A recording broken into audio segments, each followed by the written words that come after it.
Pues muchísimas gracias, yo os agradezco que me hayáis llamado para estar aquí.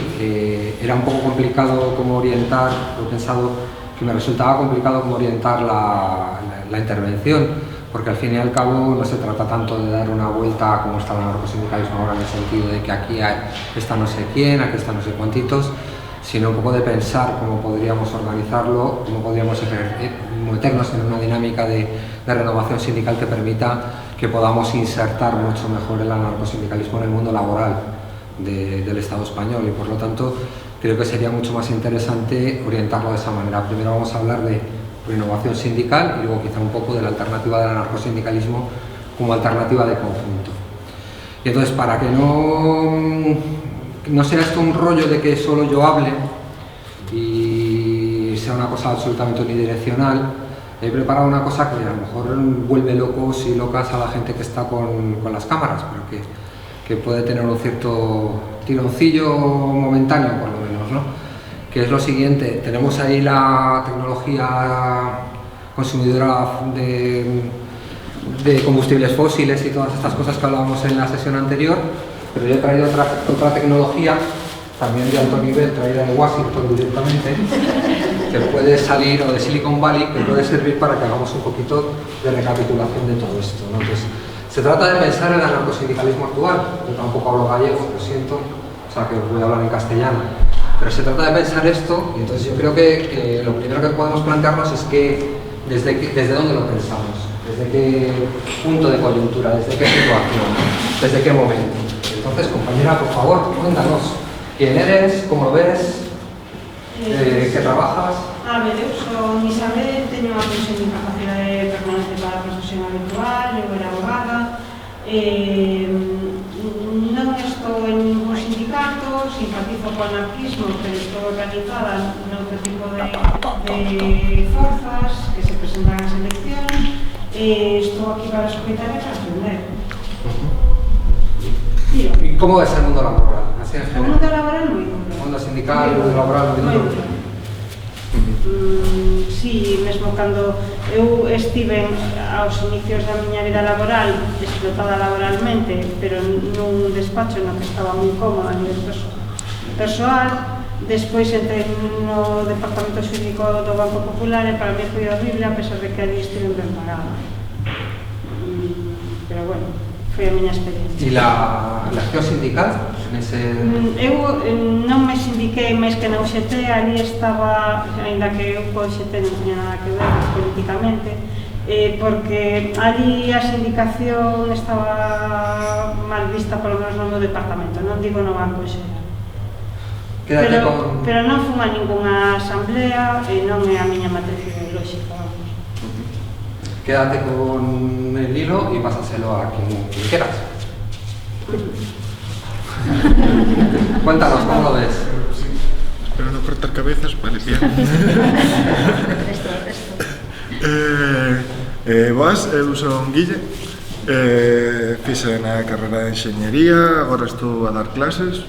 Dende a perspectiva sindicalista, eu como que teño moi marcada unha imaxe de fai unos anos cando estivera a traballar na recollida de basuras en Madrid, cando toda a forza de traballo cos uniformes de traballo e tal estaban a facer unha reunión sindical proposta polo sindicato, porque houbera un compañeiro que caeuse do camión e querían facer folga para loitar polos seus dereitos.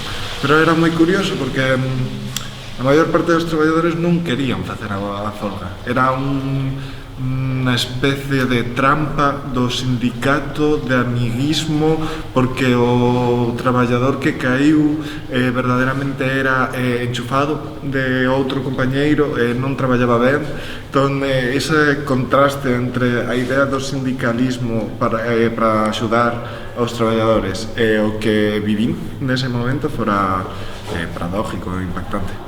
Despois, noutros ambientes, pois é máis un sindicato das empresas propio. Cando estás nunha empresa grande, hai un sindicato propio da empresa que como que xa manexa, xa depende da empresa e tal.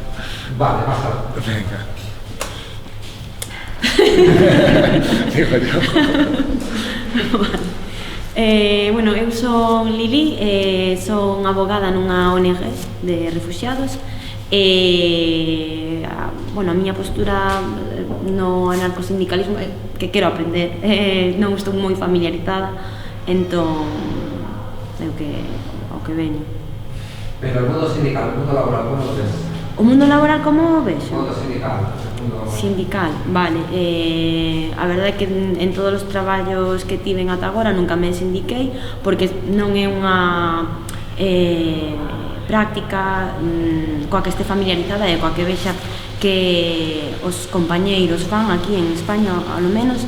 E bueno, supoño que é moi por falta de información, é unha pena, pero bueno, supoño que tamén o sindicalismo quizáis tiña máis sentido antes, na revolución industrial tamén, agora como que ten sentido, pero que moitas veces pasa o que contaba o compañeiro, que non fai o que debería facer, non sei. Pasa, por favor.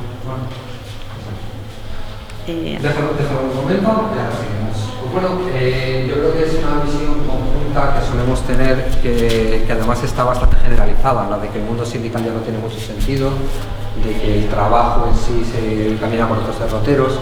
Y sin embargo, lo que hemos visto en el último año, en los últimos 2 o 3 años, es precisamente una nueva reacción sindical un poco en todo el mundo. No sé si sabéis, en el año pasado, hace justo unos meses, ha habido una huelga grande en Suecia en la fábrica de Tesla, que ha implicado un movimiento conjunto de solidaridad del resto de sectores sociales, de sectores laborales concernidos, es decir, desde los transportistas, la gente que trabajaba la limpieza de la fábrica, etcétera, etcétera. Ha habido todo un movimiento de solidaridad que ha puesto muchos aprietos a Tesla. Tenemos también esa gran movilización de los trabajadores del automóvil de Estados Unidos, que han conseguido toda una serie de mejoras, y además las han conseguido mejoras, o sea, digamos, el volumen de mejoras que han conseguido no tiene ningún correlato respecto a lo que se ha hecho en las últimas décadas. Eso ha sido una victoria sindical equivalente a las que se tenían en los años 50 o 60. Ha sido realmente bastante importante desde el punto de vista de las reivindicaciones.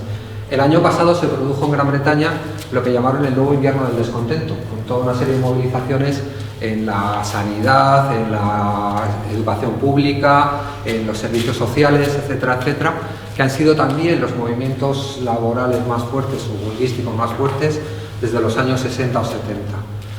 Tenemos también toda una serie de incipientes huelgas en Alemania en relación también con el proceso de desindustrialización que está viviendo ahora mismo Alemania, en relación con todo el tema de la energía, de la falta de la energía rusa, que era la que fundamentaba el llamado modelo social europeo en Alemania, etcétera, etcétera. Hay cada vez más huelgas de transportistas, de educación, etcétera, etcétera. Hemos vivido también en el Estado español, por ejemplo, una huelga muy fuerte, que ha sido la de todos los trabajadores del metal, pero sobre todo donde más alcanzó más visibilidad fue en Cádiz, donde hubo también un enfrentamiento muy fuerte, sobre todo vinculado, y esto me interesa subrayarlo, por los trabajadores y las trabajadoras de las subcontratas, es decir, no tanto de la plantilla que trabaja para Navantia o que trabaja para Airbus allí en Cádiz, sino de toda la miriada de contratas y subcontratas que hay alrededor de las grandes empresas. Y luego tenemos todas las huelgas que se están reproduciendo. Ahora mismo hay una serie de trabajadoras acampadas en Sevilla en relación con el tema de los cuidados y del cuidado a dependientes. Vale, entonces todo ese tipo de temas también han provocado toda una serie de huelgas, como por ejemplo también el de las camareras de piso, con todo un movimiento, diríamos, parasindical. No se han agrupado los sindicatos tradicionales, pero sí han establecido sus propias organizaciones para poner en marcha sus propias reivindicaciones y han llevado a cabo todo un proceso de movilización. Es decir, que no es cierto tanto que no existan movilizaciones obreras hoy en día, movilizaciones de la clase trabajadora, sino que realmente muchas veces no las vemos y sobre todo que tenemos una especie de visión que hemos tragado desde hace unas décadas de fatalismo. Es decir, todo va a ir a peor, no podemos hacer nada, todo va a ir cada vez mucho peor y no tenemos ningún tipo de solución para lo que se nos viene encima. Esta mañana habéis estado hablando de que lo que se nos viene encima, crisis ecológica, crisis social, crisis de todo tipo, y parece como que nos hemos quedado todos y todas helados mirando y sin saber muy bien qué hacer, ¿no? Yo creo que el problema fundamental no es tanto que no se hagan cosas, sino ese fatalismo que hace que muchas veces esas cosas no se trasladen al conjunto de la clase trabajadora. ¿Y qué razones pensáis? Ya tenéis ahí la chuleta, pero ¿qué razones pensáis para... Pásalo, compañera, pásalo, a ver qué pensáis de lo que he dicho y de si hay razones para ese fatalismo. ¿Qué razones? Si hay razones y si hay alguna razón que tú quieras decir o si compartes ese fatalismo. Es que no oigo muy bien, lo siento. Si compartes ese fatalismo. No lo quiero compartir, que es diferente. Sí lo comparto en parte, pero entiendo que es una forma de desactivación de la fuerza de trabajo y de movilización. Entonces intento no hacerlo. Vale, pásalo para allá, lo que quieras. Quédate con... Cierto. Con esa pregunta, la misma, si comparto el fatalismo reinante. Sí. Bueno, sí, la verdad es que sí, yo por lo que veo en los distintos sitios de trabajo en los que he estado en los últimos años, que han sido bastantes, por cierto, la verdad, los valores que imperan entre los compañeros, con la gente que curo, yo soy electricista y así, lo que veo, bueno, es que se han adoptado pues un poco la misma forma de ver que la gente de más arriba, nuestros jefes, los propietarios de las... En plan, cuanto más curro mejor, cuanto más dinero mejor, más horas extras, aunque nos las pagan por debajo del convenio, mejor, todo lo que me digan que haga, o sea, es así, se debe hacer, es un poco lo que veo, entonces sí que, hombre, así, eso sí que produce desazón y fatalismo. Vale, pues pásalo, a ver si vale. hay alguien que piensa otra cosa, ¿hay alguien que piensa otra cosa? Ahí va.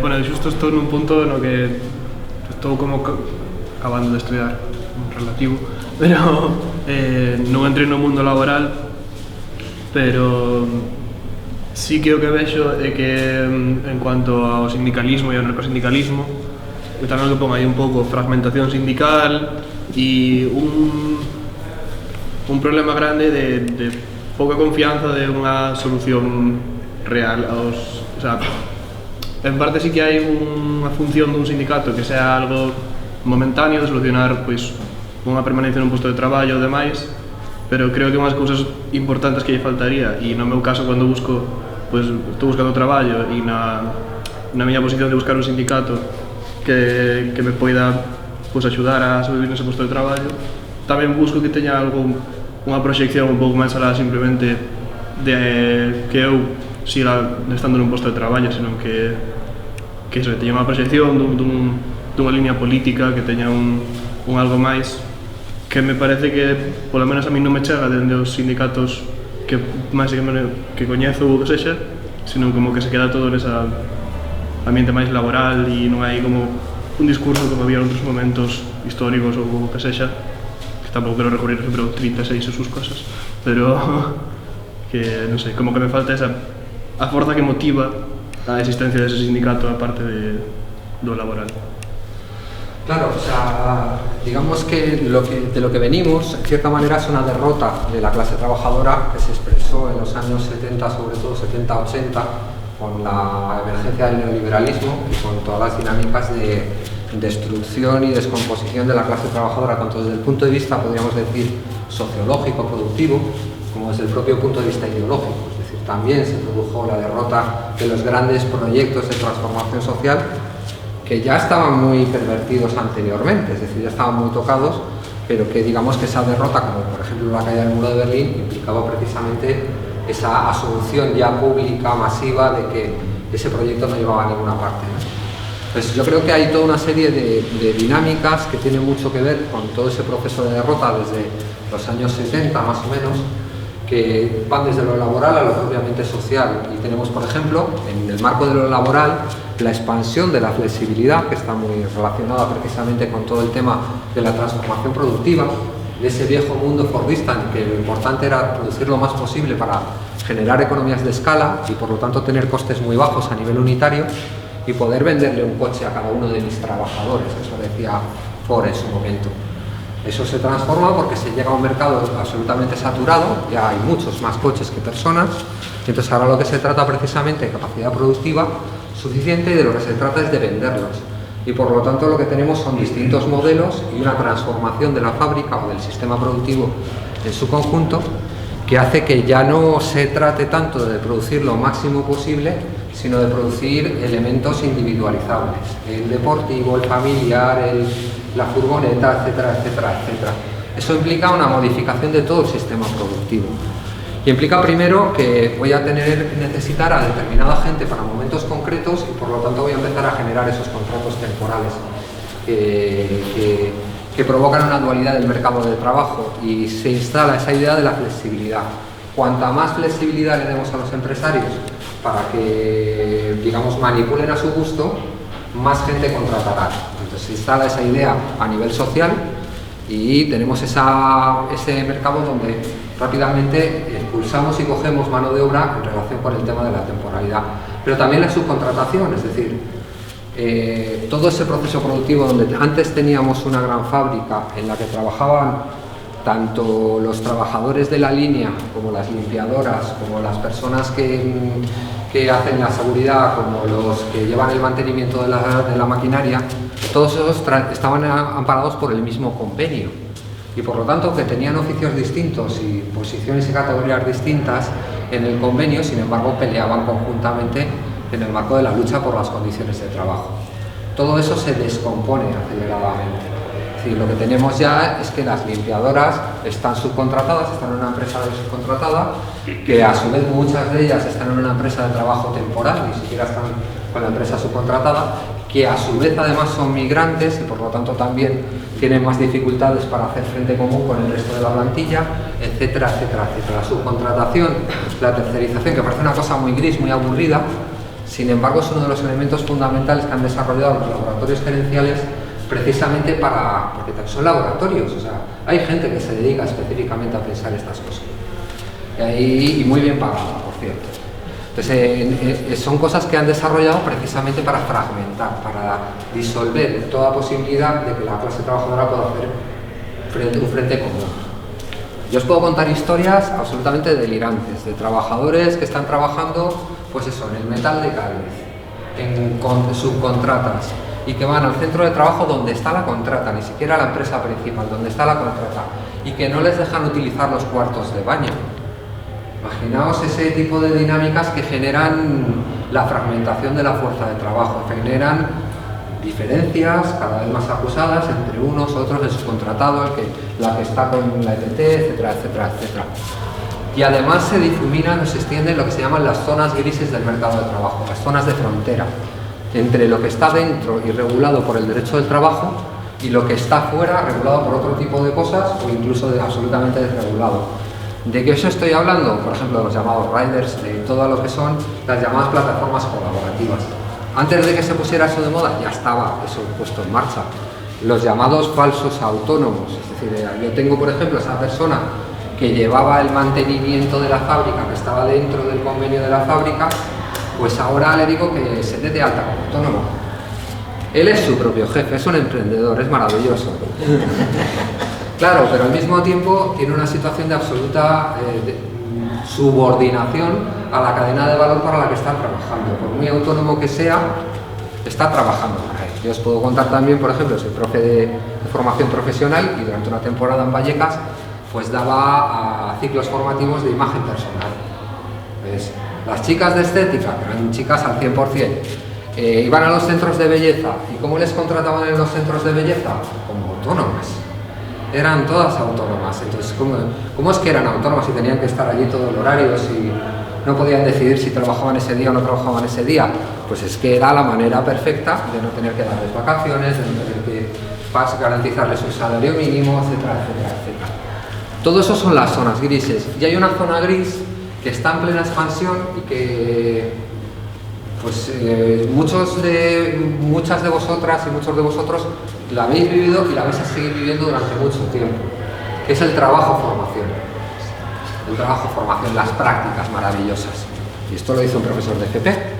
Está muy bien eso de que la gente haga prácticas y colabore y aprenda en un entorno real cómo se tiene que trabajar, pero estamos condenando a toda una generación a tener, ¿cuántos años de prácticas? ¿6 años, 8 años, 10 años?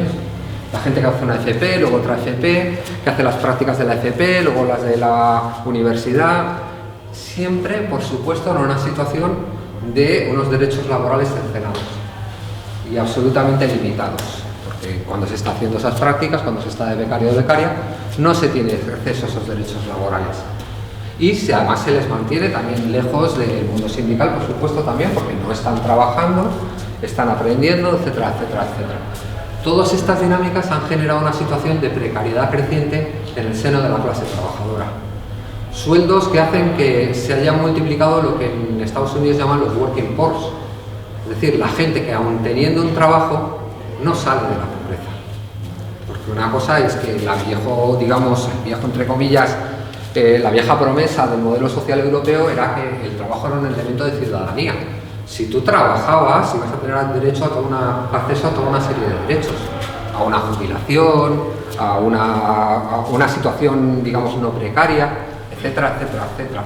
Ahora estamos viendo que eso ya no es así, que hay gente que trabaja, que incluso trabaja las 8 horas y que tiene un sueldo que le mantiene por debajo del nivel de la pobreza. ¿Vale? Entonces eso es cada vez más creciente. Obviamente podría haber una resistencia a eso, pero la resistencia es muy limitada, porque también nos encontramos en un contexto donde lo que se ha desarrollado en el marco de después, básicamente de la Segunda Guerra Mundial, es un sindicalismo de concertación. Un sindicalismo en el que los grandes sindicatos se sienten básicamente como colaboradores de la gestión de la fuerza de trabajo, no como representantes de una clase obrera enfadada o empobrecida, sino colaboradores de los departamentos de recursos humanos e incluso de la patronal a nivel global en la gestión de la fuerza de trabajo. ¿Qué es lo que usted necesita?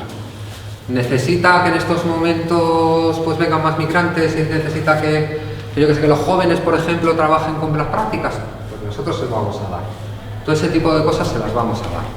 Y con esto no estoy diciendo nada en relación con los migrantes, que eso es simplemente una determinación. Y luego tenemos que más allá de ese sindicalismo de concertación, el anarcosindicalismo y el sindicalismo, digámosle, combativo, revolucionario, como queramos llamarlo, que estamos absolutamente fragmentados.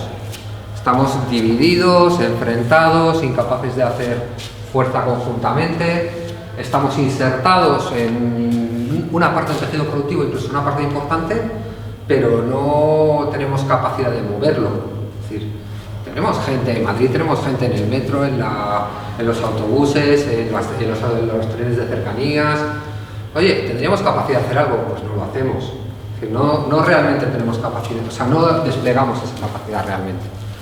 Y entonces, pues vamos, ¿qué soluciones les ocurren? ¿Qué tipo de cosas podríamos plantear desde el sindicalismo? Y aquí vuelve a pasar y pasa la línea también. Bueno, espérate a que pase por ahí. Vuelvo a pasarlo por ahí a quien quieras.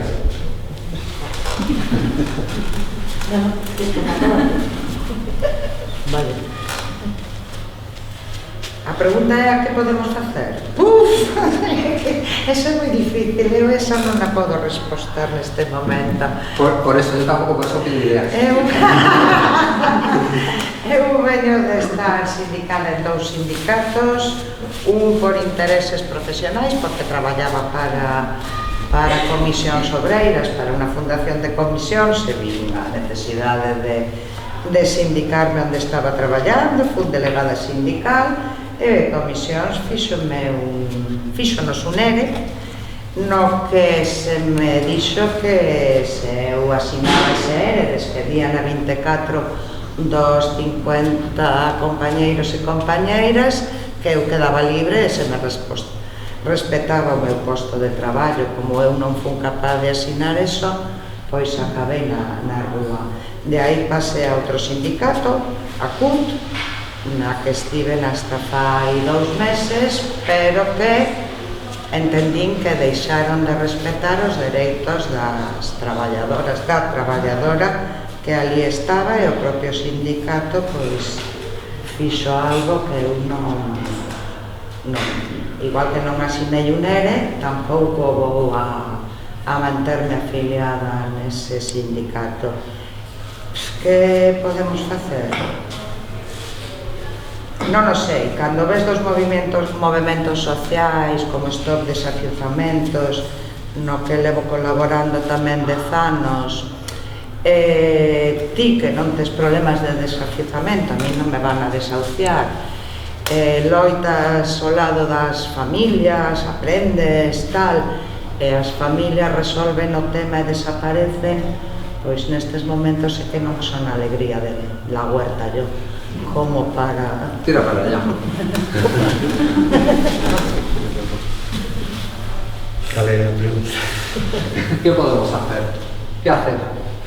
Bueno, eu personalmente, como xa hago, ainda son novo, pero xa hago un pouco vello, creo que ese é o papel da xente máis nova, as novas generacións que teñen que repensar un pouco o traballo que fixemos os que levamos moitos anos nestas historias do anarcosindicalismo e que fomos incapaces de dar un paso cara ao que eu penso que ten que ser o futuro, que pasa indudablemente por superar diferencias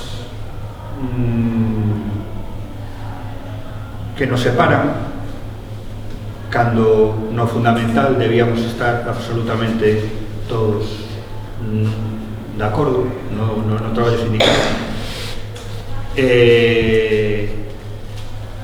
Sigo pensando que, a pesar de que hai moitos pensamentos pesimistas cara ao sindicalismo, ti explicáchelo antes moi ben, o sindicalismo da maneira que seña é necesario, porque a situación laboral é realmente pésima, e entonces eu creo sinceramente que sí, que si ti organizas un sindicato como ten que ser, cas bases que eu considero que ten que ter un sindicato, o sindicalismo sigue sendo válido e necesario.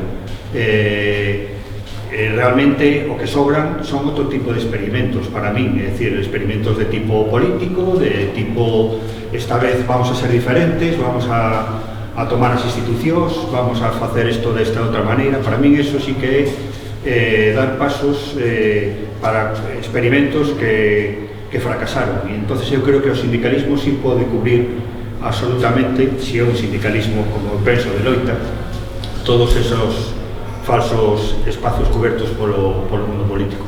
Pasa menudo rollo, non quería falar. Bueno, yo vengo de Argentina, así que todo lo que uno va escuchando acá también pasa igual en Argentina, así que no es algo tan nuevo. También se ve mucho ese desgaste. Bueno, no sé si saben que actualmente en Argentina tenemos un demente como presidente. Entonces la pregunta es, ¿cómo puede ser que la clase trabajadora haya votado a una persona que te dice que te va a recortar todos los derechos laborales, sociales, civiles? Entonces, bueno, también tiene que ver con eso, de repensar la postura del sindicalismo, de reforzarlo, y también creo que ese trabajo de concientización, porque eso se ha perdido. También creo que muchas veces cuando no se lucha por algo, las generaciones que heredan esos derechos luchados y obtenidos no saben, pierden la idea de lo que se ha costado, lo que ha costado las vidas, la sangre que se ha derramado. Entonces, bueno, creo que eso hay que tratar de no perderlo. Y también luchar en contra de los negacionismos, ¿no? De pensar como que, bueno, no pasó nada, no existió nada. En la actualidad tenemos esta persona, como digo, en la dictadura existió en Argentina, desaparecieron 30.000 personas y hoy se discute si el número es el real. Vale, pues hago yo... Dejamos acá. Les hago yo algunas claves, planteo. Eso es puramente propositivo, es decir, puedo estar muy equivocado en algunas de ellas, pueden ser irreales algunas otras, pero son algunas claves como muy concretas. En primer lugar, frente a ese proceso de subcontratación y tercerización del mercado de trabajo, del aparato productivo, a lo mejor el anarcosindicalismo tiene que empezar a plantearse la posibilidad de llegar a acuerdos, de llegar a convenios colectivos, de llegar a reivindicaciones, de estructurarse, no tanto en torno a la empresa, sino el centro del trabajo, la cadena de valor. Aquí en el centro de trabajo tenemos a los profesores, tenemos a las limpiadoras y tenemos a los conserjes. Yo utilizo los marcadores de género porque son bastante representativos. A lo mejor no tenemos que negociar tanto un convenio de enseñanza, sino un convenio de este centro de enseñanza donde podamos hacer fuerza todos y todas. Eso a lo mejor es interesante esa historia. Por otro lado, cuando se establecen luchas vinculadas con el tema de la precariedad, es cada vez más importante, lo estamos viendo con el tema de las Kelly, lo estamos viendo con el tema de las cuidadoras, lo estamos viendo con los riders, es cada vez más importante la plasticidad territorial de la lucha, la revinculación con el territorio.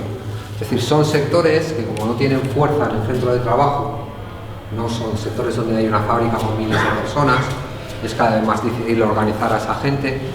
La solidaridad del conjunto de la sociedad, del territorio donde se asientan esas empresas, es cada vez más importante. Por ejemplo, has contado antes la limpieza viaria en Madrid.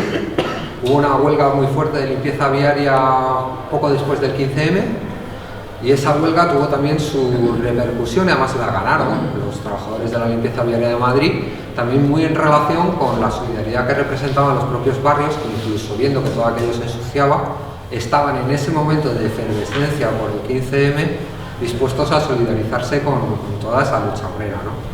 Hubo ahí toda una serie de dinámicas, aparte de acompañadas por la acción directa de los propios trabajadores, que generaron una situación como efervescente en el conjunto de la ciudad. Eso es muy importante. ¿Y cómo se pueden vincular y cómo se pueden trabajar sobre ese tipo de situaciones? Pues, por ejemplo, los sindicatos deberíamos recuperar esa tradición que tenía la CNT histórica, a lo mejor en Cataluña, de los locales barriales, de los ateneos, de todo ese tipo de estructuras que permitían pulsar el territorio y establecer una relación directa con el territorio. ¿Y por qué no intervenir en los periódicos locales, sacar boletines locales, etcétera, etcétera, que puedan generar ese tipo de relación? Y no solo una relación online, sino también una relación presencial, una relación vivencial, porque de lo que se trata es de generar comunidad, de generar vida comunitaria. Cuando hay comunidades proletarias, comunidades obreras, esas cosas de las que se hablaba antes, que parece que han desaparecido y que no han desaparecido de todos los barrios y de todas las barriadas. Hay barriadas que sostienen esa vida comunitaria, donde hay centros sociales, donde hay movimientos antidesahucios, donde hay... Pues todo eso no tiene que ser algo ajeno al sindicalismo ni al anarcosindicalismo, no, sino todo lo contrario. Claro que eso pasa por aquello bueno, pues también, lo diré un poquito más adelante, renunciar al dogmatismo.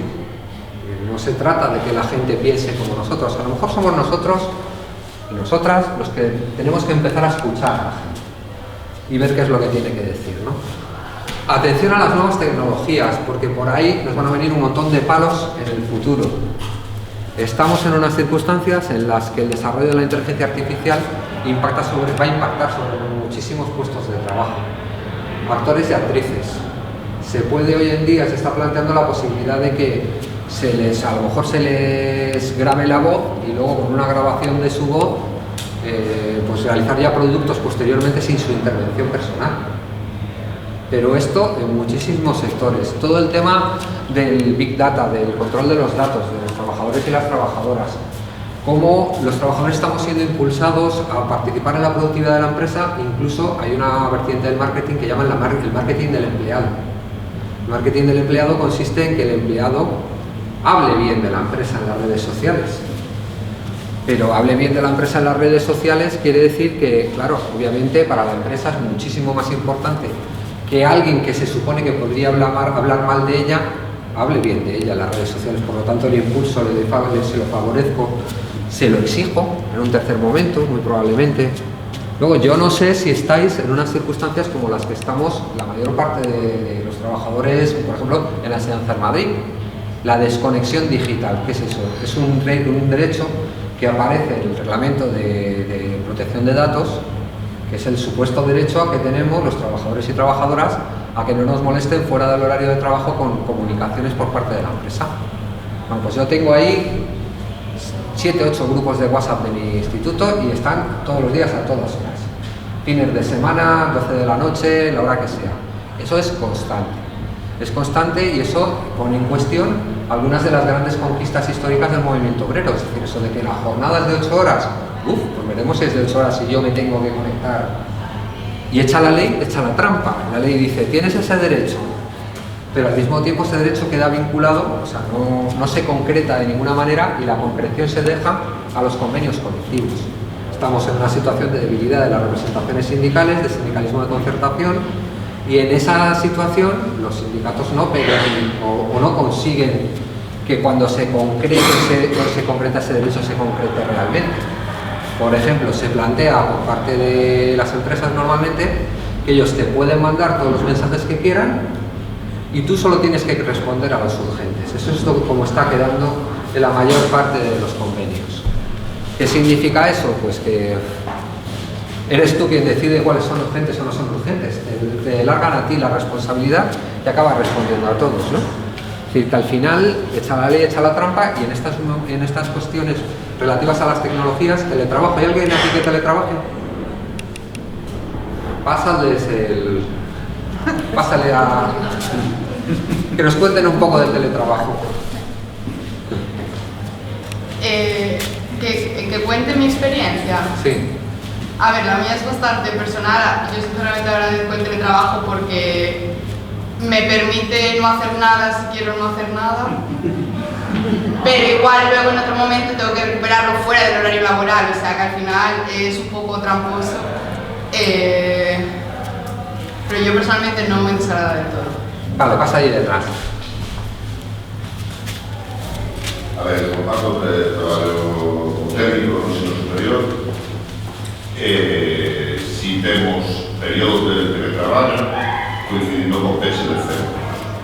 Entón pasamos a teletraballo e si o airamento que falabas, penso, en algunha das diapos que pasaches, que, bueno, se nos separa, non? Estamos cada vez máis longe uns dos outros, centro de traballo, contratas, subcontratas, ITTs, pois co teletraballo aínda o illamento do traballador aínda é maior, é dicir, estás mesmo soportando cargas que son propias do empresario, calefacción, conexión, luz, auga. ¿Cuánto te dan de complemento? Nada, nos pasamos directamente en período de peche de centro a teletraballo, con acordo coa Xunta de Personal. Pero se supone que tiene que haber un complemento. Sí, se supone. Pero los complementos que están dando rondan los 30 años. Claro, o falabas ti antes, é dicir, a debilidade do sindicalismo leva a que existan acordos con juntas de personal ou comités de empresa que permitan este tipo de acordos. Claro, lo que tenemos ahí, nosotros tenemos en nuestro sindicato tenemos un montón de gente, por ejemplo, de telemarketing. Sí. Totalmente. Y con la pandemia los mandaron a todos al teletrabajo, en situaciones absolutamente dramáticas, diciéndoles, por ejemplo, que tenían que utilizar sus propios ordenadores, porque la empresa no les daba un ordenador. Tenían que instalar las aplicaciones de la empresa en sus propios ordenadores, con afectación directa, por ejemplo, a temas de prevención de riesgos laborales. ¿Quién garantiza que tú estás trabajando en una situación de seguridad y salud ahí? Te hacen una checklist, tú la firmas y se lavan las manos. O, por ejemplo, temas relativos a la intimidad. Esto ha pasado incluso nosotros los docentes con el tema de los exámenes online en la pandemia. Que no me creo que el chaval me esté respondiendo bien, pues que dé la vuelta a la cámara. Sí, ya veo toda su habitación. Y por lo que puede pasar alguien por ahí, es decir, hay toda una serie de cuestiones relativas al teletrabajo que son realmente peliagudas y potentes. Entonces yo creo que ahí tenemos que empezar a funcionar también en el anarcosindicalismo, empezar a plantearnos en serio cómo intervenir frente a todo esto. La ley Rider, por ejemplo, establece que se le dé a la representación legal de los trabajadores acceso a los algoritmos con los que se trabaja, siempre que tengan alguna afección al tema de recursos humanos, pero tampoco sabemos muy bien qué es esto, porque yo os lo puedo decir, en una empresa reciente de telemarketing, hace una semana hemos pedido nosotros el algoritmo y lo que nos responden es que, pues una cosa que la respuesta ocupaba una página, solo con eso te lo digo todo. Eran 2 o 3 párrafos diciendo el que más trabaja le damos más trabajo o algo así, le damos más dinero. Claro, todo eso tendrán que aterrizarlo y para aterrizarlo es una lucha continua, es decir, no es una cosa que venga en la ley, sino que las concreciones de todo eso se van a establecer en los convenios y van a implicar la lucha cotidiana. Vale, y luego tenemos otro elemento que es muy importante respecto al anarcosindicalismo, que estará Suso de acuerdo conmigo, que es el tema del relevo generacional. Somos cincuentones todos ya. Es una cosa, y el mejor de los casos. Y entonces ese es un tema que también es importante y que tenemos que trabajar sobre él. Tenemos que empezar a planteárnoslo en serio. ¿Cómo hacemos que la gente joven participe de todo esto? ¿Cómo hacemos que las personas jóvenes participen, se impliquen, quieran hacer algo con respecto a todo esto? Cuando precisamente las han alejado del sistema productivo, no porque no trabajen, sino porque su trabajo se ha rodeado de toda una serie de leyendas que les hacen creerse que no están trabajando. Como os decía, por ejemplo, antes, el tema de las prácticas, el tema de que trabajo en internet, pero etcétera, etcétera, el tema de que en realidad soy autónomo y tengo mi propio trabajo porque soy freerider o porque soy cualquier cosa semejante en una plataforma colaborativa. Todo ese tipo de cosas son importantes, hay que trabajarlas. El tema de las migraciones y la diversidad. Otro ámbito típico en el sindicalismo, en el anarcosindicalismo, es que somos gente normalmente, yo no quiero echarme piedras encima, pero somos generalmente varones blancos de 50 años. Sí. Y eso ya no representa a la clase trabajadora. Es decir, la clase trabajadora actual es muchísimo más diversa de la que nos planteamos. Cuando se hace muchas veces la caricatura o incluso la apología, porque unos hacen la caricatura, otros hacen la apología de la clase trabajadora como un universo donde solo había tipos musculosos blancos que trabajaban con un martillo y una fragua, sabéis ese cartel, lo hemos visto todo. Pues eso a veces hay quien, desde el punto de vista progresista, se supone, lo utiliza para ridiculizar a la clase trabajadora y decir que no existe. La clase trabajadora en realidad no existe porque ya no están esos tipos musculosos. Y por otro lado hay otros sectores, yo creo que esto es un debate fundamentalmente en el interior de la clase media, que hacen todo lo contrario. Dicen, tenemos que reivindicar a esa clase trabajadora de hombres blancos y construir una clase trabajadora nacional, que reivindique un estado del bienestar solo para españoles y todo este tipo de cosas. Todo eso es mentira, todo eso es un debate en el interior de la clase media. Si la clase trabajadora real, la auténtica, la que existe, está en proceso de formación, como ha estado siempre, que no es una cosa estática. Es algo que se va transformando con el tiempo. Y ahí tenemos, las mujeres han entrado en masa en el mundo laboral. No solo porque trabajaban ya antes, aunque fuera fuera del mundo laboral, es decir, trabajaban en los procesos de reproducción de la fuerza de trabajo, sino que ahora también trabajan en la propia producción, en masa. Tenemos un montón de trabajadores migrantes. Yo no sé si os habéis dado un paseo por las grandes ciudades. Yo creo que, por lo que me han comentado aquí en Galicia, no están así, pero tú te das un paseo por Madrid, el trabajo manual son migrantes, en el 90% de los casos. En las obras, en las cafeterías, etcétera, etcétera, etcétera. Hay muchísimo trabajo migrante.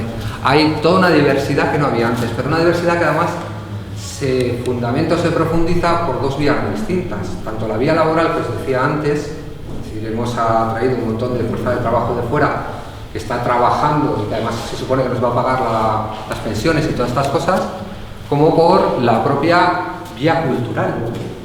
Tenemos una cultura que fomenta esa diversidad. ¿Por qué? Para vender.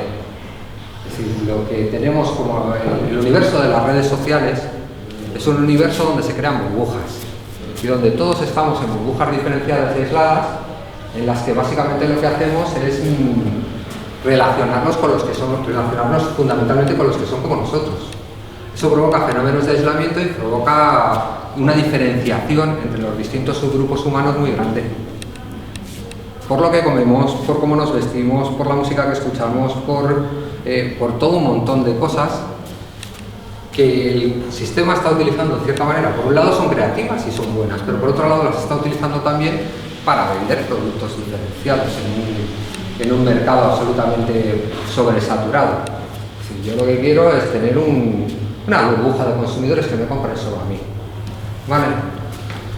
Y bueno, pues ahí tenemos también todo el tema del feminismo. ¿Qué implica eso en el mundo sindical? Sobre todo en el mundo sindical que realmente existente. Pasárselo a alguna compañera a ver qué cuente. ¿Qué piensa?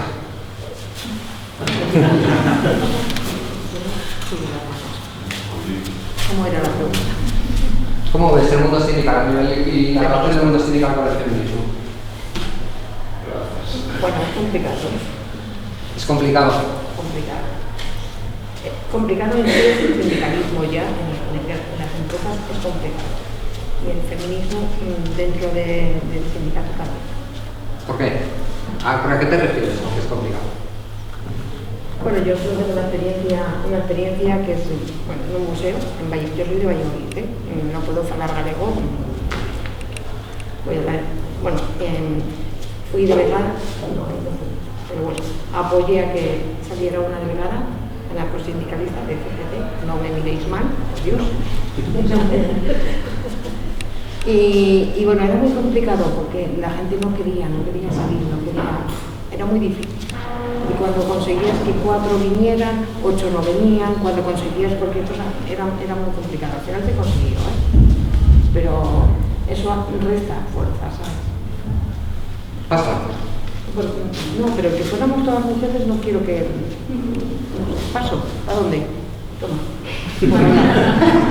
Pues ahora voy a hablar de lo tuyo. Porque yo también estuve trabajando en este museo y creo que una de las cosas más importantes con el feminismo sindical es que al final nosotras seguimos teniendo los trabajos reproductivos y no hay tiempo para la organización sindical porque no hay un reparto equitativo de las tareas.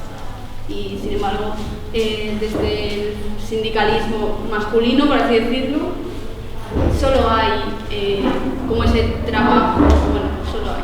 Tradicionalmente siempre ha habido solo ese trabajo de productivo y no también reproductivo, que por tanto hay tiempo libre o tiempo liberado para eso. Para ellos. Pues hay una cosa, si quieres pasarlo. ¿Feminismo y sindicalismo? Sí. Expláyate. Bueno, yo creo que el sindicalismo necesita primero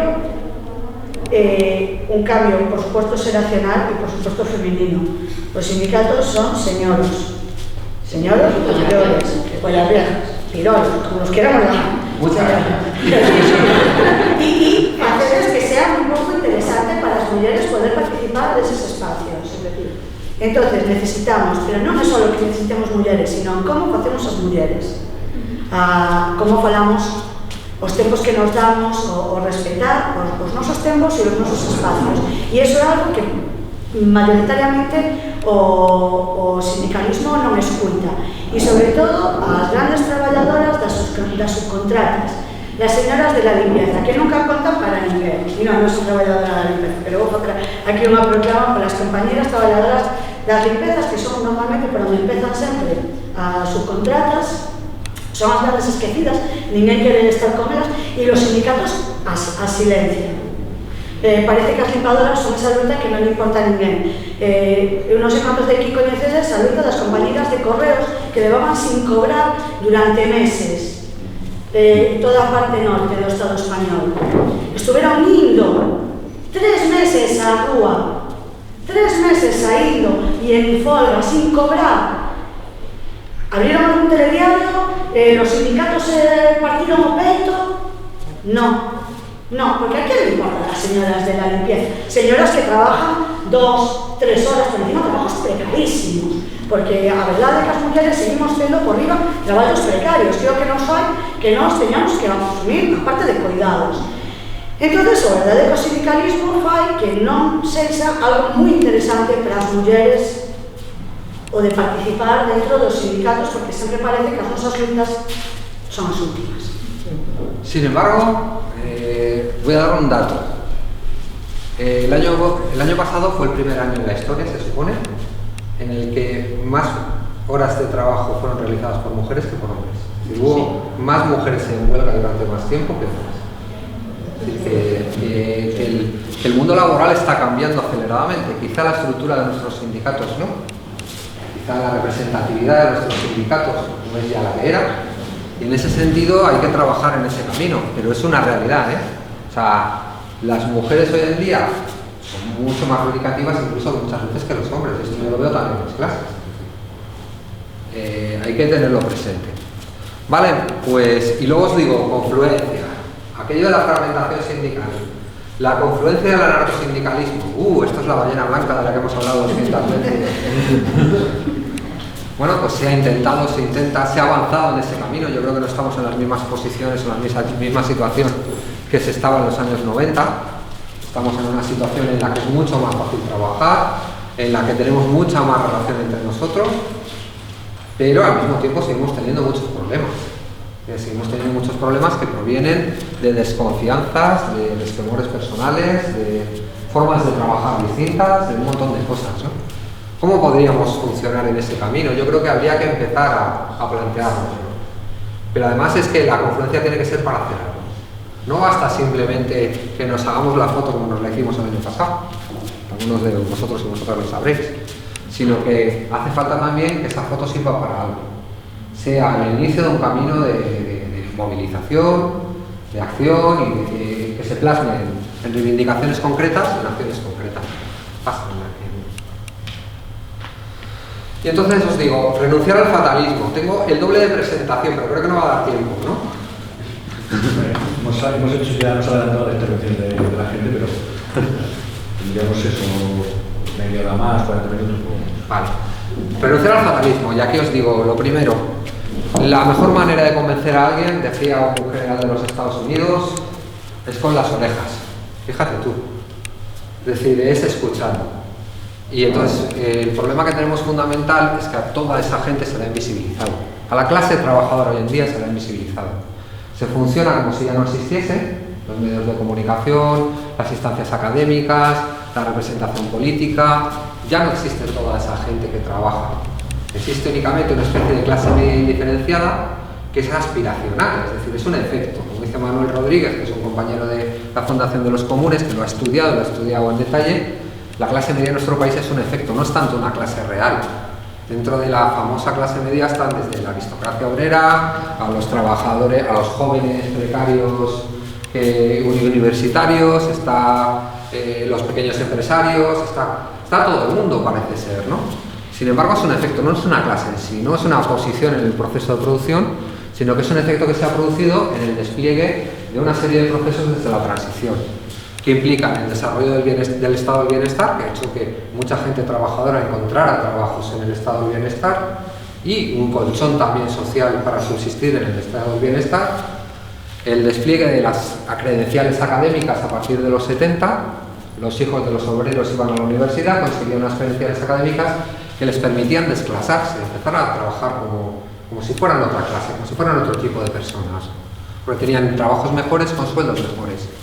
Y luego el proceso que también servía para ello de enriquecimiento en torno a activos, de lo que luego se denominó keynesianismo en base a los activos, es decir, toda la política de vivienda.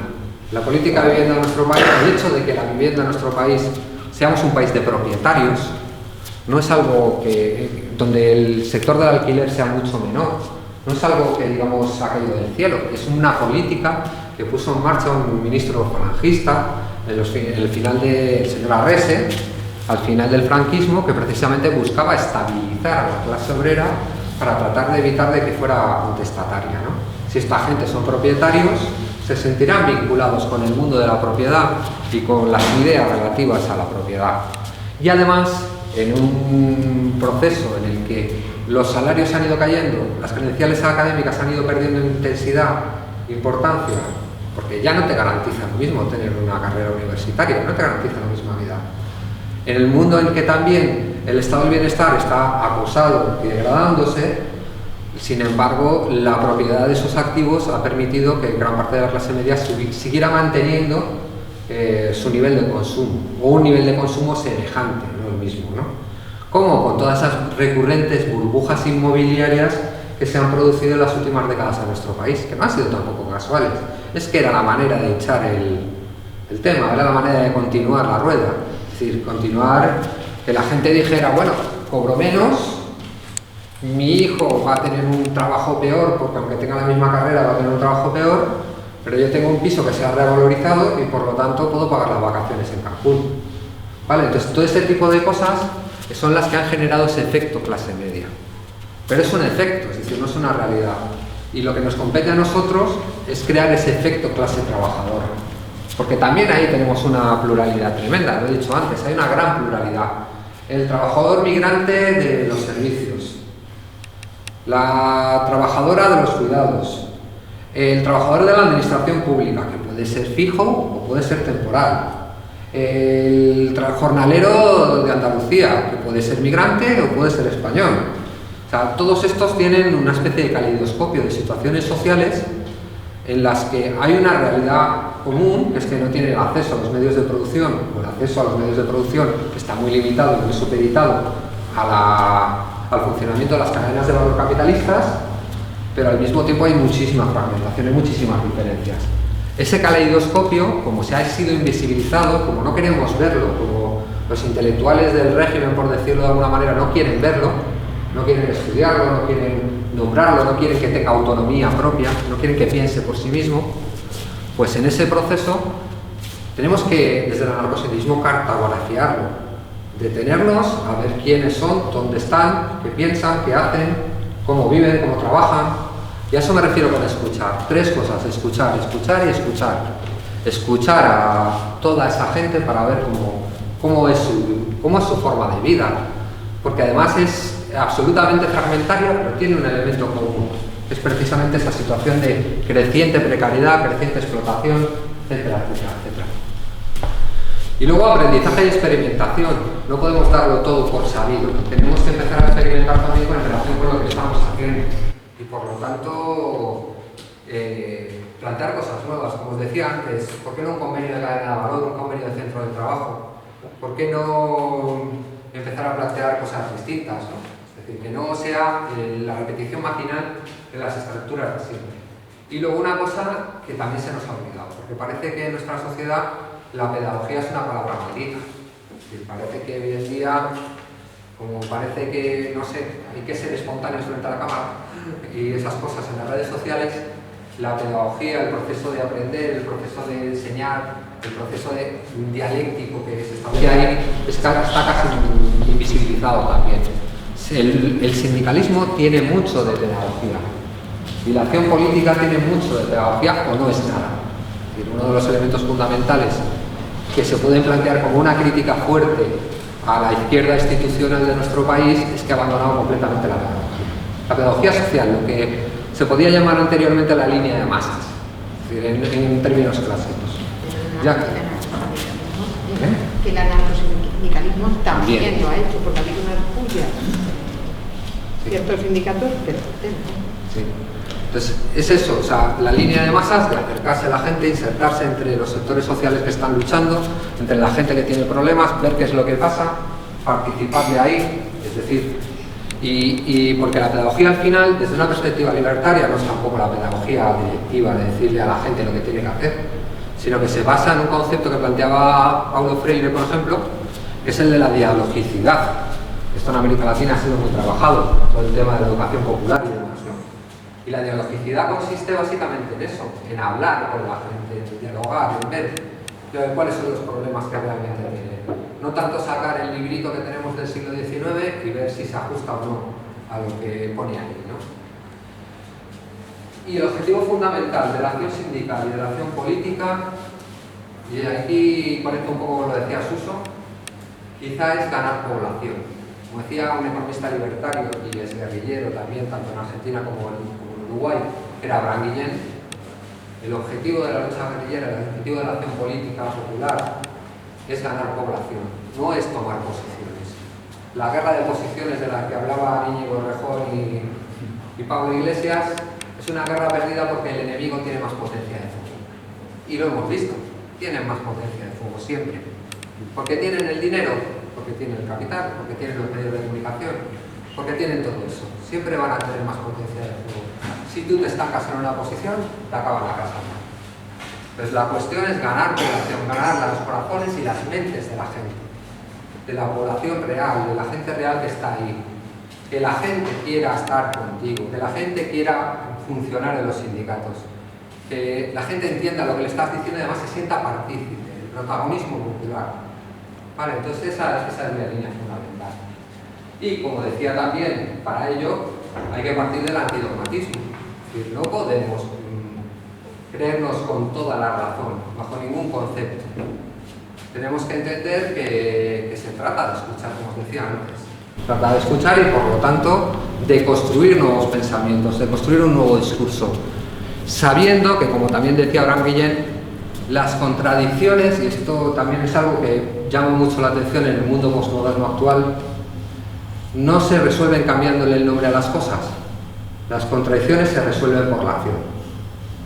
Es lo que ha hecho la izquierda realmente en las últimas décadas, cambiarle el nombre a las cosas. Si le cambiamos el nombre a las cosas parece que hemos solucionado algo. Pues no, las contradicciones se resuelven por la acción, cuando hay acción, cuando realmente rompes el hilo y haces que la cosa funcione de una manera radicalmente distinta a como estaba funcionando antes. ¿Qué os parece? Pasa por ahí a ver si alguien quiere decir algo. ¡Eva! Voy a pasar la pelota de comida.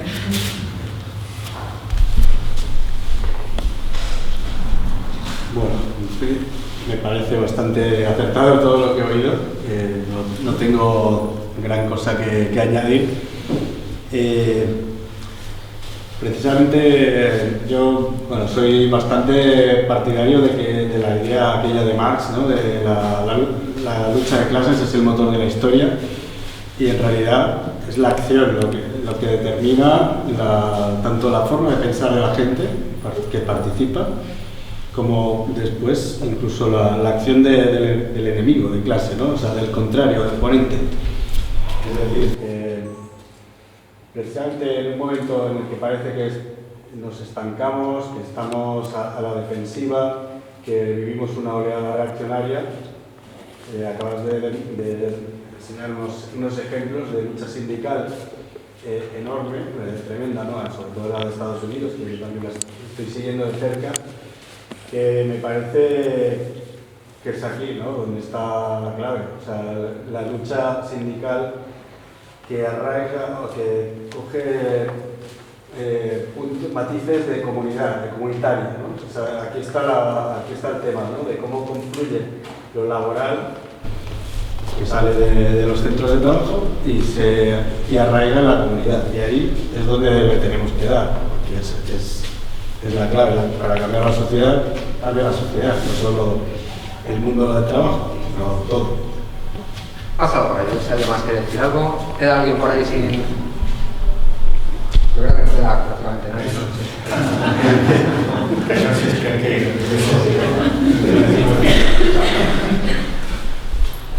No, bueno, yo la verdad acabo de llegar. Vengo a escuchar de momento, o sea que es muy pronto para decir nada. Te voy a pasar otra vez. Por aquí. Yo estoy muy de acuerdo, igual que el compañero, con todo lo que se ha dicho.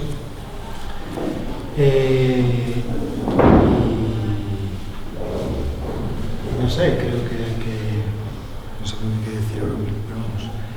La intervención, desde luego, tiene que partir del análisis de la realidad, y la realidad puede alejarse bastante de unas ideas preconcebidas de cómo fue la realidad y sobre todo de lo que debiera ser la realidad. Entonces se inserta en ella, un poco va a conseguir.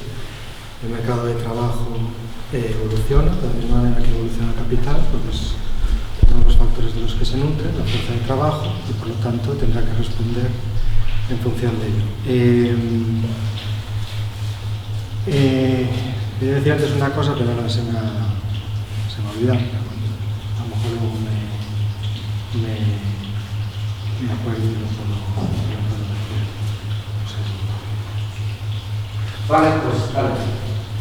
Ahora voy a hablar un poquito de la alternativa del anarcosindicalismo. ¿En qué consiste el anarcosindicalismo que plantea, ¿no? Desde el punto de vista básico, plantea un sindicalismo en el que participe directamente la clase trabajadora, un sindicalismo asambleario, de base, que estructure un modelo de sociedad. El anarcosindicalismo no solo se plantea como una alternativa a los centros de trabajo, sino como una alternativa de un modelo de sociedad.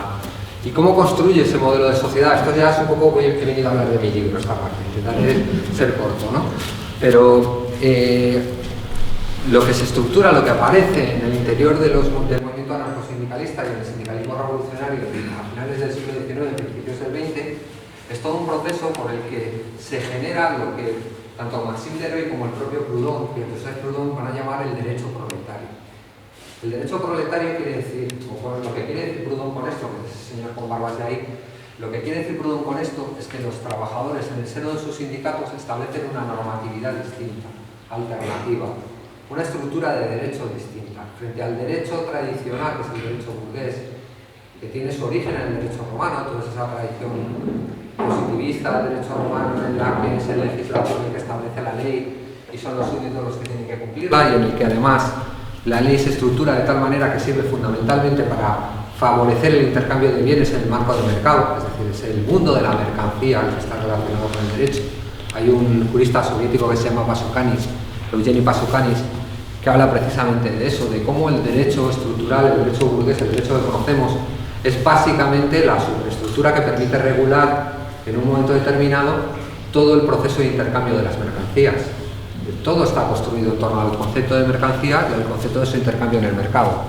La compraventa, la enfiteusis, el usucapio, todo está relacionado con todo eso, ¿no? Incluso el derecho del trabajo está relacionado con todo eso, porque la fuerza del trabajo es también una mercancía. Frente a esa tradición, la tradición del derecho proletario habla, según Laval y Dardot, que son dos sociólogos franceses de hoy en día, que en el libro se llama Común, es muy interesante, de lo que se llama el común de los obreros.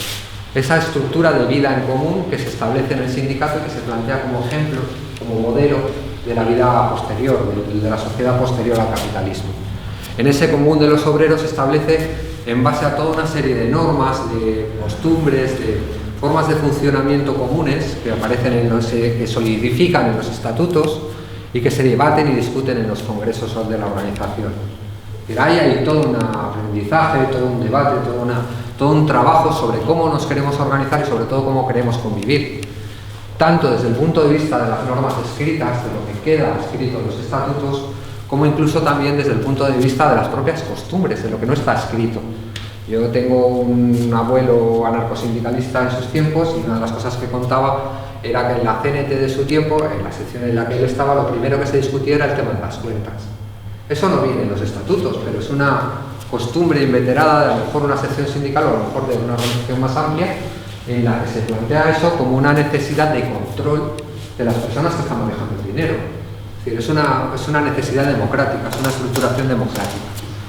Ese derecho proletario a nivel histórico en nuestro país tiene tres fuentes principales, que yo creo que son muy interesantes conocerlas, porque nos dicen de dónde viene también el pensamiento de la clase trabajadora cuando se autoorganiza. En primer lugar, el derecho de los bienes comunes. ¿Qué es eso de los bienes comunes? Las formas de propiedad colectiva precapitalistas. Aquí tenéis los bienes en mano común, ¿no? Creo que se llaman, ¿no? Todas esas formas de propiedad capitalistas, los montes comunales, los bienes en mano común, el derecho consuetudinario del Alto Aragón, todo eso son formas de propiedad de lo que en la tradición jurídica normal, oficial, se llama la propiedad germánica, para ponerlo a la propiedad romana, y que está más extendido en nuestra sociedad de lo que creemos. Mucha gente tiene una forma de propiedad germánica, porque ¿qué es si no una propiedad germánica la sociedad de gananciales? Es la que se tiene oficialmente cuando uno o una se casa. Es una propiedad en común que se supone que es propiedad de las dos partes en su totalidad y que no se puede disolver, aunque ahora ya se puede disolver. Vale, pero que en principio está construida sobre esa misma base, ¿no? Entonces, pero me parece también interesante saber quién es el que hace la operación intelectual, porque marca cosas respecto a la historia del movimiento obrero de nuestro país. ¿Quién es el que hace la operación intelectual de traducción de ese derecho de los bienes comunes al acervo político, sociopolítico del anarcosindicalismo? Que es Joaquín Costa. Joaquín Costa es un señor aragonés que escribió muchísimo sobre el tema de las formas colectivas de propiedad en el Aragón de su tiempo. Una persona de finales del siglo XIX, principios del siglo XX. Y era un señor liberal. Incluso, pues progresista, pero liberal. ¿Por qué es Costa y no es un pensador de lo tradicional o de la tradición? Porque los pensadores de la tradición en ese momento son básicamente los carlistas y lo que están es vinculados específicamente con la reacción, sobre todo con la iglesia, lo más ultramontano de la iglesia católica y con las visiones que querían la reedición del antiguo régimen pura y simplemente, con todo lo que tenía de patriarcal brutal, de oscurantismo religioso, etc. Esa tradición no la querían coger sin crítica los pensadores del anarcosindicalismo, como el llamado Grupo Talión de Zaragoza y demás, sino que prefirieron cogerlo de Joaquín Costa, en el sentido de que estaba, digamos, limpiado un poco de toda esa dinámica, de lo malo de la dinámica precapitalista. Es decir, que se planteaba como una alternativa, pero limpiado de esos elementos de patriarcado, de esos elementos de tradicionalismo oscurantista que conllevaba el carlismo, ¿no? Y luego tenemos otro de los elementos, que es el liberalismo federalista o el republicanismo federal, que tiene mucho que ver con el inicio del anarcosindicalismo. Pi Margall fue presidente de la Primera República Española y fue la persona que tradujo las obras de Proudhon al castellano. Pero es que gran parte de los militantes del anarcosindicalismo primigenio, incluido el mismo Ricardo Mella, que era de por aquí, eran personas que habían pasado antes por el republicanismo federal.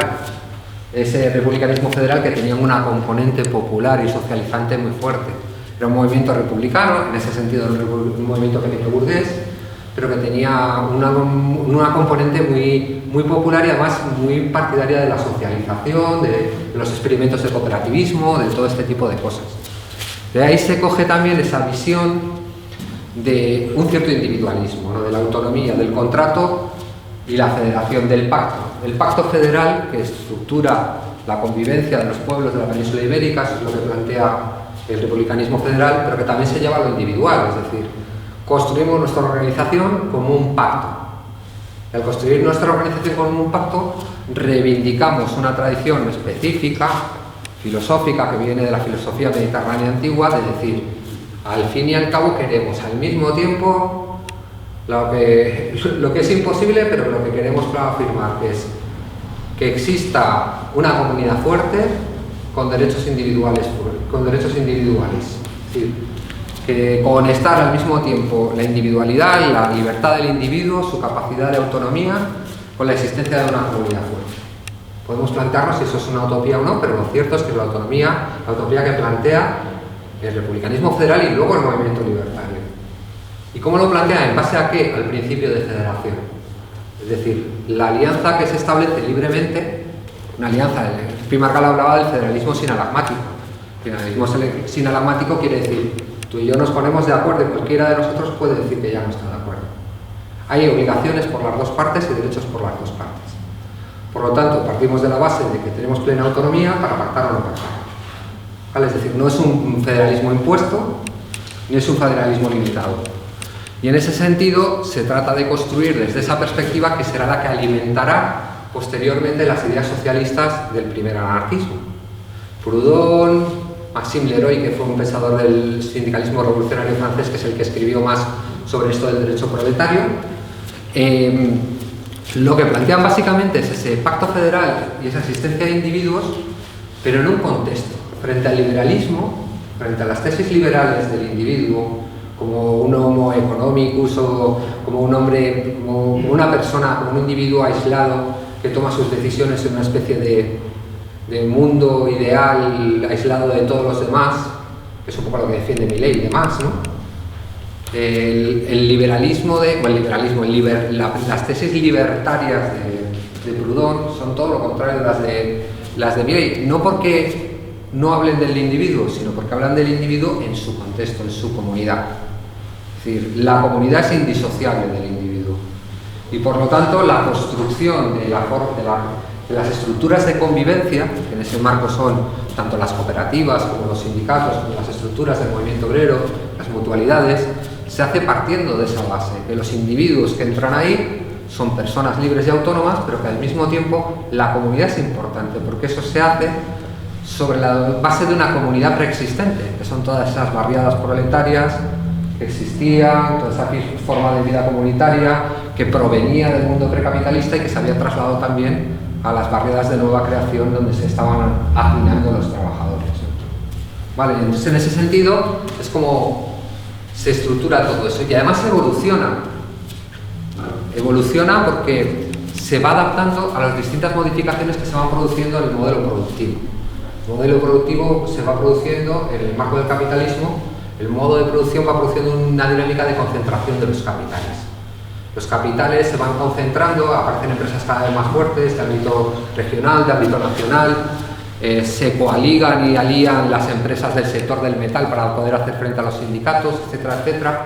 a nivel estatal y por lo tanto la propia organización sindical se va transformando para hacer frente a eso. Uno de los elementos fundamentales, creativos, uno de los principales elementos de creatividad que llevó al éxito de la huelga de la canadiense fue que un año antes el Congreso Regional de Sants de la CNT se acuerda, se acepta por parte de todos los sindicatos presentes pasar al modelo del sindicato único.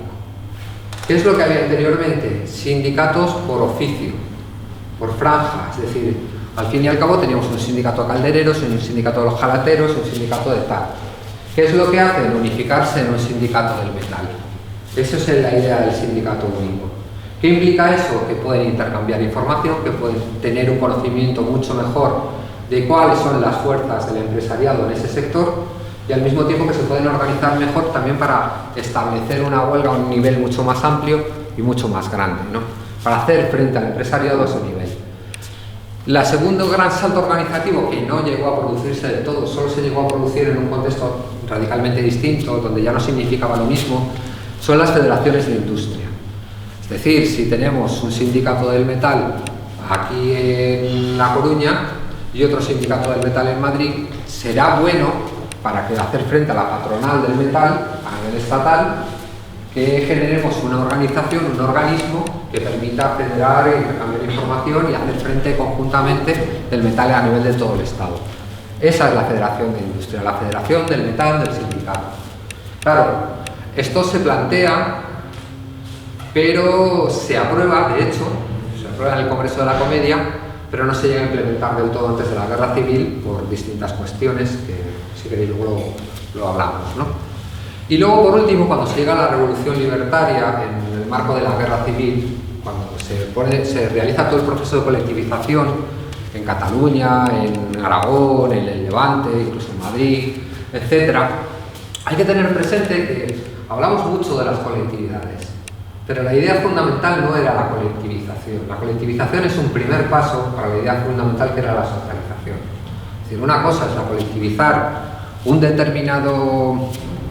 una determinada empresa y otra cosa es conseguir que el sector colectivizado de la economía sea hegemónico en esa economía.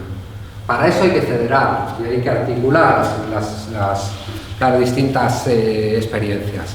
Es decir, hay que crear una economía donde la mayor parte del sector esté colectivizado y se produzca un proceso de planificación participativa por parte de los trabajadores que participan ahí. ¿Vale? ¿Entendéis lo que quiero decir? Es decir, eso es lo que no se llegó a realizar en la Guerra Civil. Y no se llegó a realizar en gran medida porque se opuso toda la institucionalidad republicana que fue reapareciendo en el marco del proceso de la Guerra Civil, de la propia guerra, ¿no? Fue rehaciéndose, fue reforzándose toda esa dinámica de reconstrucción del Estado burgués y por lo tanto se pudo poner precisamente ese proceso de colectivización, cortocircuitó, salvo en Aragón, la posibilidad de que se pasase de las colectivizaciones al proceso de socialización. En Aragón, sin embargo, sí se produjo ese proceso. De las colectividades locales se pasó a las federaciones comarcales de colectividades, a la Federación Regional de Colectividades y a la institución de un organismo que fue admitido como el Estado, como el representante del poder político en Aragón, pero que era absolutamente ajeno al derecho burgués, que era el Consejo de Aragón, donde estaban representadas las fuerzas políticas y sindicales de la izquierda y que estaba en estrecha relación con todo ese proceso colectivizado. Vale. Dale. Aquí os estoy dando un poco más la casa, pero bueno. 15 minutos para ser menos 10 y dejar un poco de... Vale, pues dale... creo que quedan dos solo. Vete al siguiente. No, el anterior, venga. Ahí no voy a repetir mucho.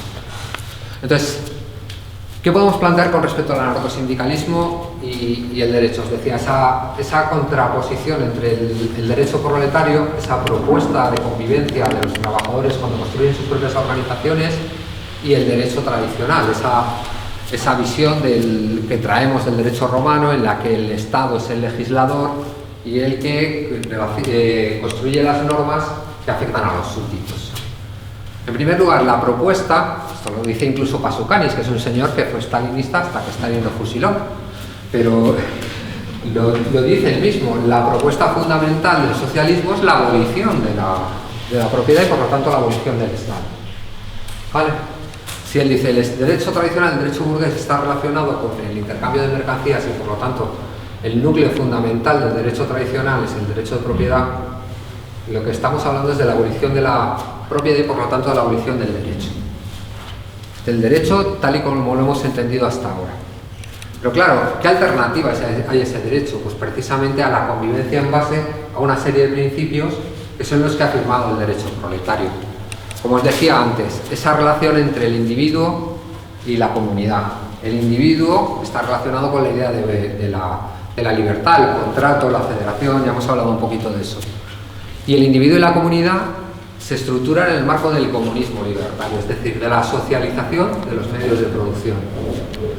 Ese proceso de colectivización que se convierte en un proceso de socialización, en el que la hegemonía dentro del mundo económico y social la tiene en la estructura socializada, la estructura colectivizada de la sociedad. Yo creo que antes, cuando Luis González Reyes ha hablado de esto, ha dicho cosas que en el fondo eran parecidas. El problema es cómo construimos eso, ¿no? Es decir, que al fin y al cabo, cuando se habla de desalarizar y se habla de desmercantilizar, estamos hablando de esto. Estamos hablando de la socialización. Ahora bien, el problema es cómo se implementa la socialización. Por la expropiación de los poseedores. ¿Tenemos fuerza para eso? Obviamente es un horizonte. Pero ¿tenemos fuerza para eso? Entonces a lo mejor hay que experimentar antes con mecanismos locales y territoriales de nuevas formas de producir y de funcionar que permitan acumular la fuerza suficiente para aplazar en algún momento a esa expropiación. ¿No? Te ríes, a ver, compañera. No, pero porque por mí iríamos directamente a eso, pero entiendo también, claro, que es más complicado. Claro. No, si por mí fuera también. Claro, y claro, la alternativa es precisamente esa alternativa de colectivización, es la alternativa del trabajo autogestionado, la alternativa de la autogestión de la producción. La autogestión de la producción y diríamos también de la reproducción y de la relación con el ecosistema. Entonces, esa alternativa que se construye desde la autogestión nos permite que sean los propios productores o la propia sociedad la que decida directamente, al mismo tiempo es la productora y la que trabaja también en el trabajo de reproducción, que permita decidir qué se produce, para qué se produce, cómo se produce, cuándo se produce y en qué condiciones se produce. Si no, lo siguen decidiendo el puro mercado capitalista. Es decir, que el mercado capitalista tiene su propia lógica de funcionamiento. El mercado capitalista entra en conflicto con las condiciones de vida y de trabajo de la clase trabajadora y también con el medio natural, porque su propio proceso es un proceso de anarquía en el mal sentido de la palabra. Es decir, es un proceso en el sentido maldito, tradicional que utilizan los burgueses de la palabra. Es decir, es un proceso precisamente en el que actores privados compiten entre ellos en base a la explotación de la fuerza de trabajo para ver quién gana. Y en ese proceso la acumulación es un valor. Es un valor porque te permite vencer a los demás. Y por lo tanto el proceso de desarrollo de las fuerzas productivas no tiene límite. Es decir, cuanto más acumule yo, más podré derrotar a los que me rodean. También hay una competencia entre los capitalistas, es lo que quiero decir. Y por lo tanto eso espolea el crecimiento sin ningún límite. No es posible disciplinar al capital. No es posible limitar el proceso de crecimiento del capital. Tiene sus crisis, en determinados momentos vive en una crisis permanente, en realidad, pero realmente no tiene límite en su proceso de destrucción de todo lo que le rodea. Vale, entonces lo que planteamos desde el movimiento libertario, desde el anarcosindicalismo, es lo que Albert Camus llamaba una política del mediodía. Y con esto voy a acabar. Bueno, luego os pongo un par de citas y eso para quedar bien, pero con esto voy a acabar. La política del mediodía me refiero a lo siguiente. Hay una política de la medianoche, decía Albert Camus, que es la política tradicional, por ejemplo, de los partidos tradicionales. Es la política de desarrollemos una explicación abstracta de cómo es el mundo y luego hagamos toda la violencia suficiente a los demás o a nosotros mismos, porque a nosotros mismos también es muy importante, para conseguir que el mundo sea así. Y por lo tanto, al mismo tiempo, para eso tenemos que separarnos los convencidos y tratar de conseguir que eso sea así y que se haga con formas. Sin embargo, la política del mediodía, la política mediterránea que decía Camus, se vincula con él mismo la vincula, en su libro El hombre rebelde, la vincula también con el sindicalismo revolucionario, que es la política en los espacios de socialización natural. Es decir, ¿dónde estamos el 90% del tiempo? Ahora en el teléfono móvil, pero realmente, tradicionalmente, offline, estamos en el trabajo, estamos en el territorio, en el municipio, en la ciudad, y estamos en la familia, la gente que nos rodea. La familia comprendida en un sentido amplio, es decir, no solo la familia nuclear, que también es un producto del capitalismo, la familia esa de hombre, mujer y 2 hijos, eso también es un producto del capitalismo, frente a la familia extensa de las sociedades precapitalistas. Y ahí es donde hay que incidir, ahí es donde hay que insertarse. Y por eso yo creo que el anarcosindicalismo sigue teniendo una pulsión necesaria, sigue siendo necesario, porque está en uno de esos espacios de socialización natural y intenta organizar a la gente en uno de esos espacios. Porque ahí es donde se juega de verdad la textura de la sociedad. No se juega en el mundo de las ideas únicamente, ni se juega en los parlamentos, sino que se juega directamente ahí. ¿Vale? Bueno, pues ponme las 2 citas para quedar bien. Y ahora os hago un poquito... Pasa. La primera es de Salvador Seguí, en una novela, es una novela pequeñita, la única que escribió Salvador Seguí. Salvador Seguí, ¿sabéis quién era, verdad? Salvador Seguí fue un dirigente anarcosindicalista, ¿se puede decir dirigente anarcosindicalista? Que fue precisamente el que llevó todo el tema de la huelga de la canadiense. Fue asesinado por los pistoleros de la patronal en los años 20 y era una persona muy popular dentro del medio obrero barcelonés y catalán. Y escribió una pequeña novela que se publicó después de su muerte, en la que dice lo siguiente: es preciso que la gente luche, porque el que no lucha no vive. El agua encharcada se corrompe. Es preciso que corra, que forme arroyos y ríos. El río es una cosa viva, la laguna es una cosa muerta. Las ideas, como la sangre, tienen que estar siempre en circulación. Es decir, lo que le pasa al anarcosindicalismo, y yo creo que es uno de los elementos fundamentales, es que hemos dejado de que las ideas estén en circulación. Las hemos solidificado, están ahí como en una laguna. Pues se trata de que corran, de que sea un río, de que eso se mueva, de que se discuta. Y luego ya, teniendo en cuenta que estamos en Galicia, pues no me he podido resistir a poner una cita de Ricardo Mella, de la Ley del Número, que dice: y deducimos que la armonía social tendrá lugar por medio de la posesión común de la riqueza y de la libertad completa de acción para los individuos y los grupos. Ahí tenemos esa propuesta libertaria, ¿no?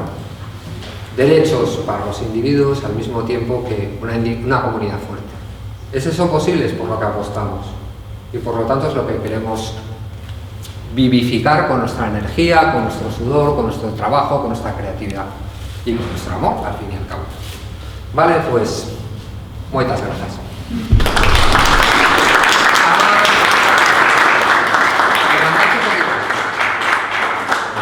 Y esto es el pequeño recordatorio de que al fin y al cabo esto es lo que planteamos, ¿no? O sea, estamos todos vinculados, somos todos interdependientes. Cualquier grupo humano está construido por la totalidad de la gente que participa en él. Y en ese sentido tenemos que ser conscientes de ello y respetar, impulsar, favorecer, trabajar ese trabajo de la comunidad, esa constitución de una comunidad libre en el marco de una sociedad mucho más libre. Muchas gracias.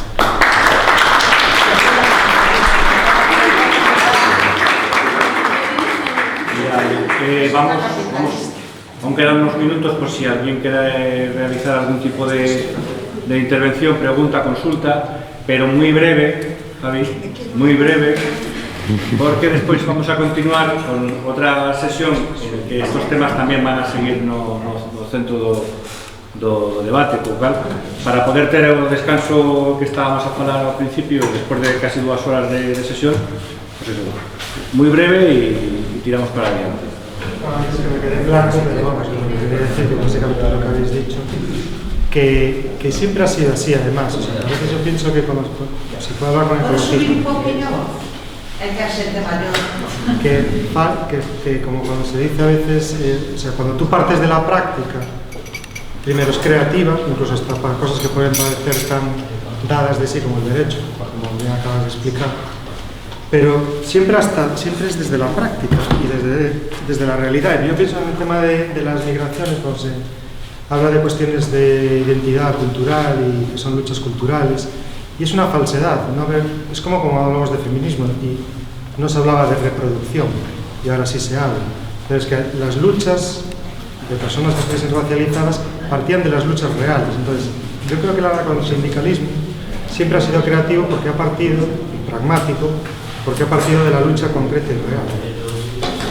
Y no debería salir nunca de ahí, es precisamente cuando se va enquistando, cuando va no respondiendo a una realidad que es mucho más diversa y compleja que algunas ideas dogmáticas que están ya asumidas como tal o a las que debería adaptarse la práctica, y se olvida que es en la realidad donde debe estar exclusivamente, y es muy diversa y muy diferente a día de hoy. Y desde ahí, desde va a crear estrategias nuevas, y solo desde ahí las va a crear realmente, sobre todo con elementos como cuestiones migratorias, con cuestiones ecologistas. Lo ha hecho un poco más con el feminismo, pero le queda todavía, ya hablamos como el tema de la técnica, y entonces por eso tienen que, más que renovarse mucho, escuchar mucho a la realidad que les rodea. A eso me refiero yo, que hay que escuchar y que además hay que ver la realidad. Es decir, no hay que, el problema es que, aunque seamos libertarios o libertarias, hemos mamado en gran medida el paradigma del marxismo-leninismo más estrecho, no del marxismo-leninismo vivo tampoco, sino de una cierta caricatura del marxismo-leninismo, que dice que hay una ciencia de la revolución y que esa ciencia de la revolución ya está escrita. Es algo que horrorizaría al propio Lenin, ¿no? Pero que está así, ¿no? Pues yo creo que hemos reproducido ese tipo de discurso también en el anarcosindicalismo, que hay una ciencia de la revolución que se escribió en un momento determinado y que funciona independientemente de los contextos e independientemente de las situaciones. Y no es así, hay que hacer análisis concretos de situaciones concretas, hay que trabajar con la realidad, hay que ensuciarse hasta los codos trabajando con la realidad. Y para eso también, yo creo que el primer elemento es precisamente ese de escuchar. ¿Alguna más, así también breve, antes de pasar al descanso y luego a la siguiente sesión? Bueno, pues agradeceros a todos la participación, el interés, agradecer a José Luis que haya querido compartir con nosotros aquí en Coruña, a 600 kilómetros de Madrid, pues este tiempo, ¿no? Y este intercambio por su parte pues de su punto de vista, de su conocimiento y por la vuestra, también de vuestra experiencia en torno a lo que tiene que ver con el mundo del trabajo y el mundo sindical. Se nos queda corto y eso que eran 2 horas, pero bueno, pues eso tenemos luego en la siguiente sesión. Y nada, yo agradeceros lo fácil que ha sido poder hacer esto por mi parte. También hay que agradecer el I+D+I intervencional, ¿no? Con el tema del ovillo, pero que ha venido muy bien para después de comer. Esto del ovillo yo lo tengo visto en lo que se dice los rompehielos, ¿no? Para las sesiones, para que la gente no se duerma, pues también ha venido bien para que la gente esté más activa. Agradecimientos para todos y para todas y animaros a seguir participando después en la sesión de anarcosindicalismo y movimientos sociales que va a dar el compañero Miguel, que está allí de pie ya preparándose. Hasta dentro de un ratito. Muchas gracias.